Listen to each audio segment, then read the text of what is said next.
Hello friends, welcome to my YouTube channel AV Academy. दोस्तों, मैं हूं श्वेता और आप सभी का स्वागत है मेरे यूट्यूब चैनल एवी एकेडमी के साथ। दोस्तों, आज का क्लास हमारा मोटिवेशनल क्लास होगा। जैसा कि मैं बीच बीच में आप लोग के लिए मोटिवेशनल क्लासेस प्रोवाइड करवाती रहती हूँ ताकि आप लोग मोटिवेट होते रहे और मेरे मोटिवेशन के थ्रू आप लोगों के अंदर सकारात्मक एनर्जी मिले और आप लोग सही तरीके से अपने कामों को सुचारू ढंग से करते रहे हो। तो इसीलिए आज हम लोग बातें करेंगे। आज का जो हमारा मोटिवेशनल क्लासेस का जो टॉपिक है जो यही है कि विषम परिस्थितियों में खुद को कैसे संभाले। दोस्तों, जनरली होता क्या है कि ऐसी परिस्थितियां आपके सामने आ जाती कि आप घिर जाते हैं कि क्या करना है क्या नहीं करना है, खुद को बहुत लाचार बेबस समझने लगते हैं और ऐसा लगता है कि यार सब कुछ छोड़ो और आराम से बैठ जाते हैं, छोड़ देते हैं, अपना रास्ता बदल लेते हैं क्योंकि अब कुछ नहीं होने वाला, अब आगे कुछ नहीं बचा है।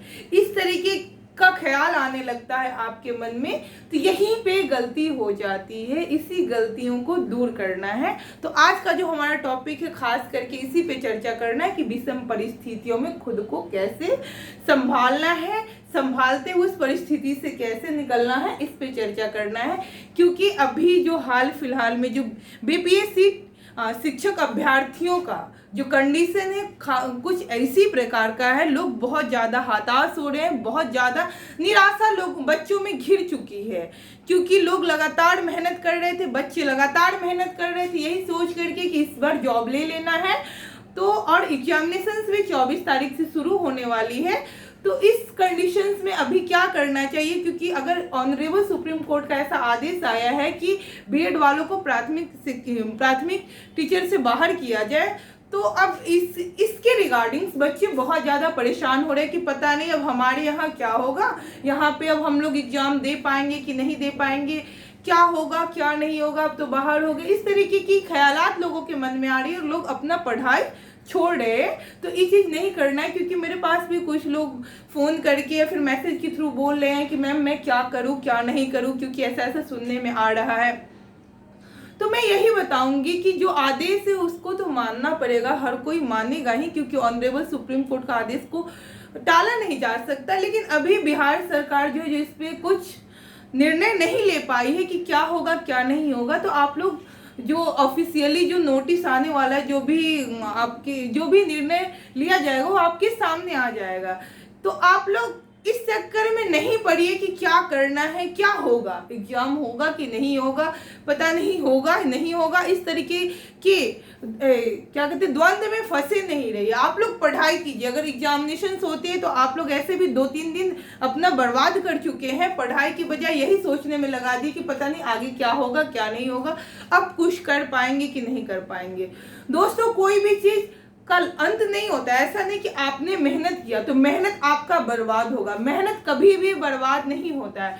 खासकर जो आप पढ़ाई कर रहे हैं, जिस डेडिकेशन के साथ आप पढ़ाई कर रहे थे शिक्षक बनने के लिए, तो आप अभी बहुत सारी वैकेंसीज आ रही है, जैसे कि ईएमआरएस आई है, आर्मी स्कूल की वैकेंसीज है, डीएसएसबी की वैकेंसीज है। तो बहुत सारी शिक्षक के रिगार्डिंग्स बहुत सारी वैकेंसीज आ रही है। तो आप लोग उसका उधर भी फॉर्म डालें। और लगभग अगर देखा जाए तो जितने भी शिक्षक की सिलेबस है लगभग सभी का सिलेबस मिलता जुलता है, सेम ही है। तो ज़्यादा अंतर नहीं है, थोड़ा बहुत का अंतर देखने को मिलता है सिलेबस में, तो बहुत ज़्यादा का अंतर नहीं है। तो आप लोग वो सारी फॉर्म्स को भी फिलअप करें और उसकी भी तैयारी में लग जाए, क्योंकि अगर आप पढ़ रहे हैं तो ऐसे भी आप लगभग हर जगह की सिलेबस को 50 से 60% सिलेबस को ऐसे ही कवर कर ले, क्योंकि लगभग सभी का सिलेबस मिलता जुलता रहता है। तो आप लोग यहाँ पे हताश नहीं हुए, बहुत सारी अपॉर्चुनिटीज आपके सामने है,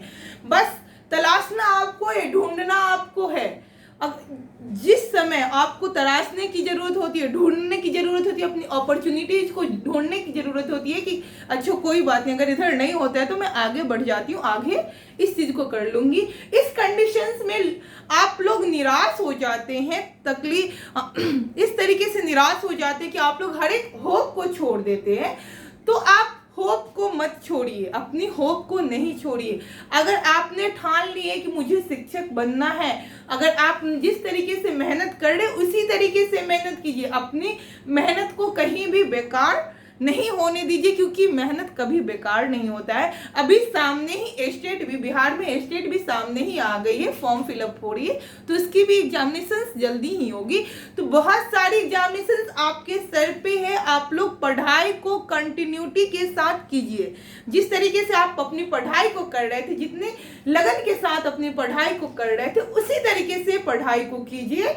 क्या होगा क्या नहीं होगा इस चीज पे ज्यादा नहीं सोचना है और मेहनत करते रहना है। जितना हो सके उतना ज्यादा मेहनत कीजिए, लोगों के बातों में मत आइए। बहुत लोग हैं जो आपको हताश करेंगे, निराश करेंगे कि अरे यार अब तो तुम्हारा कुछ नहीं हो सकता। इस तरीके की टर्म एंड कंडीशन आपके सामने आएगी, लोग बहुत तरीके की बातें बनाएंगे कि ठीक है अब तो कुछ नहीं होगा, मतलब इस तरीके से आपको जताएंगे, आपको एहसास दिलवाएंगे कि हाँ यही आपके लिए आखिरी अपॉर्चुनिटीज थी, इसके आगे आप कुछ नहीं कर सकते हैं। इस तरीके की एहसास दिलवाने लगते हैं लोग, और आप भी उनके बातों में गुमराह होकर के अपना जो भी पथ है उसको छोड़ देते हैं और अपने आप को यही समझा लेते कि यार अब कुछ नहीं हो सकता है, चलो छोड़ते हैं सब कुछ को और आराम कर लेते हैं।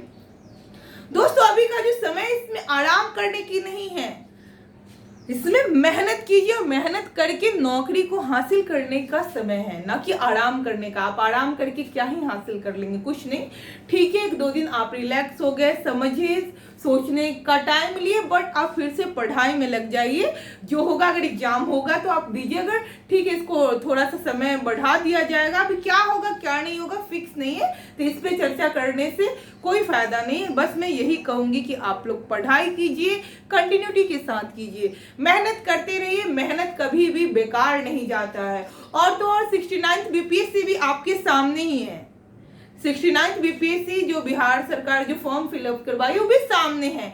तो आप जिस डेडिकेशन के साथ बीपीएससी टीचर्स की तैयारी कर रहे थे, तो लगभग सिलेबस बीपीएससी का भी इसी तरीके का है। तो आपका प्री का तैयारी चल रहा है, तो उधर आपको बीपीएससी भी देना है 69। तो आपके लिए अपॉर्चुनिटीज है, आगे अपॉर्चुनिटीज है। आप कंटिन्यूटी के साथ मेहनत कीजिए, आप मेहनत करेंगे, मेहनत रंग जरूर लाता है, लेट ही सही लेकिन अच्छा रंग लाता है। आपकी मेहनत का जो भी आपका क्या कहते हैं, मेहनत का जो फीडबैक है, जो भी इसका एक अंजाम है, अच्छा होगा, सुखद होगा। इसीलिए आप लोग मेहनत को कीजिए, मेहनत को नहीं छोड़ना है और ये नहीं सोच के निराश होना है कि पता नहीं यार अब क्या होगा क्या नहीं होगा, अब तो कुछ नहीं हो सकता। इस तरीके की बातें आप लोगों के विचार में नहीं आनी चाहिए, क्योंकि अगर इस तरीके की विचार आ भी रही थी तो अभी से जो लोग भी मेरे इस मोटिवेशनल क्लासेस को देखेंगे, तो मुझे लगता है कि वो लोग जरूर मोटिवेट होंगे और अपने इस ख्यालात को दूर करके दोबारा से अपने पढ़ाई में लग जाएंगे और पूरी लगन के साथ अपनी पढ़ाई को शुरू कर देंगे। क्योंकि आप लोग पढ़ाई कीजिए। मैं आज का जैसा हमारा टॉपिक है, विषम परिस्थितियों में खुद को कैसे संभाले। तो जैसा कि अभी का जो परिस्थिति चल रहा है, इतना ज्यादा उधेड़-बुन हो गया है कि क्या होगा क्या नहीं होगा, क्या करना चाहिए क्या नहीं करना चाहिए। तो मैं बता दूं कि सबसे पहले आप अपने आप को रिलैक्स कीजिए, अपने आप को शांत कीजिए और जिस तरीके से आप लोगों से दूर होकर के पढ़ाई कर रहे थे उसी तरीके से आप पढ़ाई कीजिए, ना कि आप किसी ग्रुप किसी संगठन से मिलिए और इसी चीज पे चर्चा करते रहे। अगर आप चर्चा कीजिएगा तो फिर शायद आपकी टाइम वेस्ट हो रही है और कुछ नहीं, उससे ज्यादा आपको कुछ हासिल नहीं हो रहा है। तो अगर कुछ हासिल करना है, कुछ पाना है, तो आपको मेहनत करना होगा। जिस तरीके से आप पढ़ाई कर रहे थे उस तरीके से कीजिए, कंटिन्यूटी के साथ कीजिए, लगातार मेहनत कीजिए। जो रूटीन था आपका उसी तरीके से मेहनत कीजिए। आप रिजल्ट का नहीं सोचिए, रिजल्ट अच्छा होगा। अगर आप मेहनत करेंगे तो आपको उसका रिजल्ट सुखद जरूर मिलेगा। तो इसी तरीके से आप अपने आप को शांत कीजिए, मेहनत कीजिए और बस पढ़ाई कीजिए। बहुत सारी अपॉर्चुनिटीज है, आपको मिलेगी, उसका अच्छा रिजल्ट मिलेगा।